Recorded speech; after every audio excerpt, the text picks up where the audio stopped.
तुम कितनी नादान हो यमुना, कितनी नादान। तुम समझती हो जैन को यहाँ बुलाकर, उन्हें मेरी मंगनी की रस्म दिखाकर तुमने उनके दिल में मेरे लिए मौजूद जो जज्बात हैं उनको कम कर दिया है। उसने जैसे यमुना के बचपने पर सर झटका। बिल्कुल पागल हो तुम। आंसुओं का गोला उसके हल्क में फंसने लगा और वह निगलने पर मजबूर थी। मालूम नहीं क्यों सब लोग हमारे इतने दुश्मन हो गए। वह लोग जो हमारे अपने थे, क्या मिला उन्हें हमें यूं दूर दूर देखकर। हमने तो किसी का कुछ भी नहीं बिगाड़ा था। वह एक ख्याल में बड़बड़ाती बेड पर दम साधे बैठ गई। यमुना थोड़ी देर उसे देखती रही, फिर धीरे से आवाज दी, मगर वह अपने आप में थी कहाँ। कुछ भी तो नहीं मांगा था हमने किसी से। हमने तो एक दूजे से एक दूसरे का साथ तक नहीं मांगा। फिर क्यों सब हमारे ऐसे दुश्मन हो गए।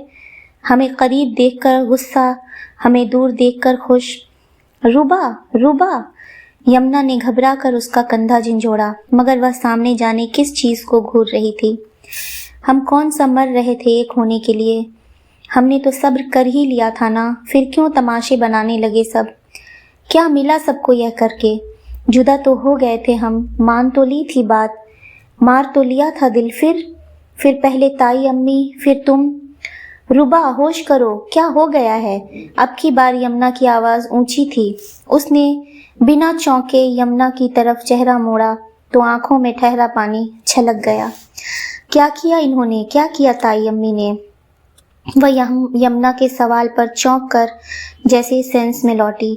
उन्होंने वही किया जो तुमने आज किया, मगर वह जीत गईं। वह बाजी ले गईं, तुम जीत गईं।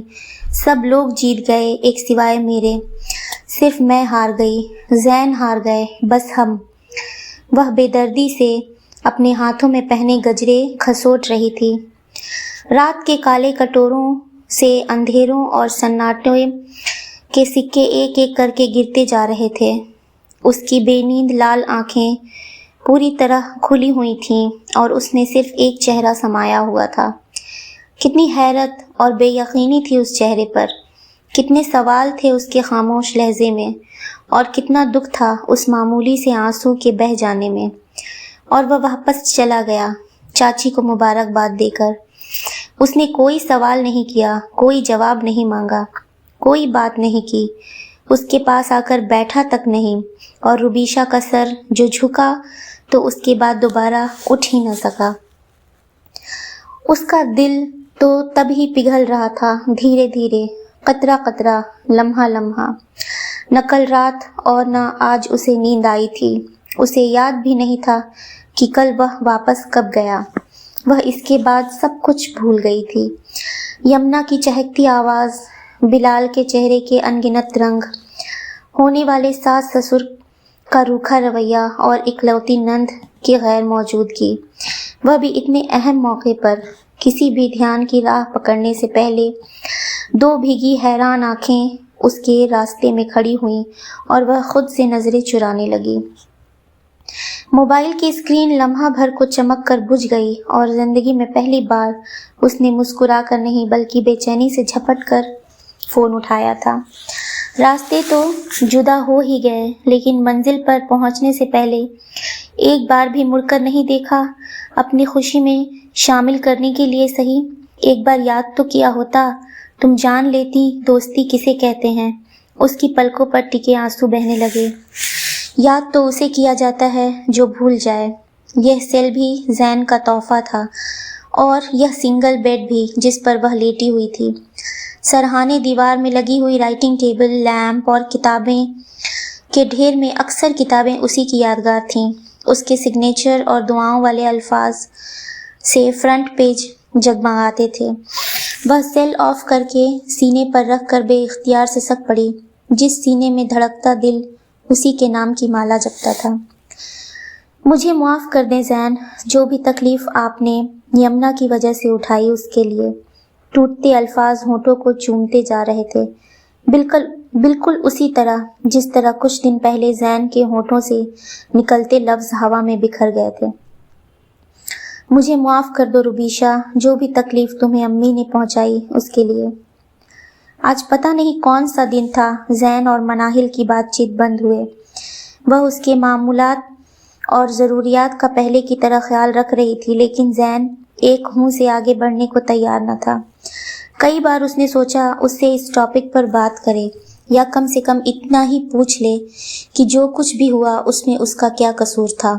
بہرحال وہ اس کا شوہر تھا اور ایشین بیوی کی طرح اس کی بے رخی اسے جلاتی اور تڑپاتی تھی، خاص طور پر اس صورت میں جبکہ اسے اچھی طرح پتہ چل چکا تھا کہ اپنے شوہر کی سوچوں پر وہ اکیلی ہی قابض نہیں، کوئی اور بھی ہے جو اس کے دل دماغ میں ہے، یا پھر شاید وہ خود تو کہیں بھی نہیں تھی، ہر جگہ وہی وہ تھی، ربیشہ۔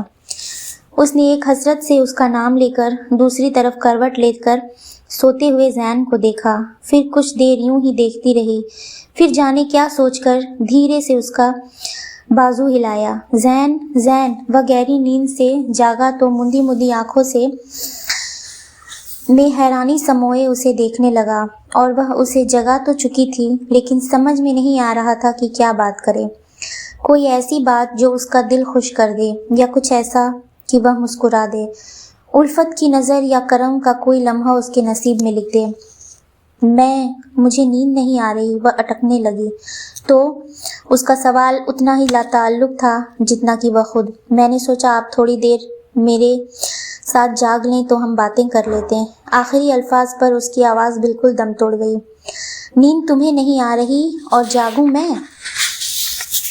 مناہل کو لگا جیسے لمحے بھر کے لیے اس نے مناہل کی ہنسی اڑائی، جیسے اس جملے کے پیچھے یہ کہتے تمہاری اوقات کیا ہے۔ وہ سر جھکا کر ہونٹ کچلنے لگی۔ کسی مجرم کی طرح اس نے زین کو جگانے کی غلطی کر ڈالی تھی۔ کوئی سلیپنگ پلز لے لو، مجھے صبح آفس جانا ہے۔ قیمتی مشورہ حاضر تھا۔ وہ کمبل منہ تک تان کر لیٹ چکا تھا۔ شادی کی پہلی رات کے علاوہ اس نے کبھی مناہل کو اپنی اس خاص توجہ سے نہیں نوازا تھا جس کا ارمان اور جس کا تصور ہر نئی نویلی دلہن کے چہرے پر گلال بکھیر دیتا ہے، جو سہاگنوں کے وجود کو گلاب کی طرح مہکا دیتا ہے۔ مناہل کب تک اس پتھر کے وجود کو تکتی، اپنی قسمت سے شکوہ کرتی؟ جلدی یا دیر سے اسے نیند آ ہی جانی تھی، پلز کے بغیر بھی، لیکن جب تک نیند نہ آئی آنسو اس پر مہربان تھے۔ جانے کیوں بہتے آنسوؤں کی تپش تلے دل کے کسی چھپے کونے میں کہیں کچھ بہت غلط ہو جانے کا احساس دلا رہا تھا۔ بلال کو اس کا نمبر پہنچایا جا چکا تھا۔ یقیناً یہ یمنا کی مہربانی تھی جس کی خود سے خواہش تھی نہ ضرورت۔ ہاں، ایک مجبوری ضرور تھی جو اسے نبھانی تھی۔ اس بات سے بے خبر یا جان بوجھ کر نگاہیں چرائے کہ یہ خیریت۔ صبح شام کے میسیجز کچھ لمحوں یا کچھ دنوں ہفتوں کی بات نہیں، اور مجبوری زندگی بھر کون نبھا سکتا ہے بھلا؟ ایک نہ ایک دن کسی نہ کسی کو تو ختم ہونا ہی پڑتا ہے، یا تو مجبوری یا اسے نبھانے والے کو خود۔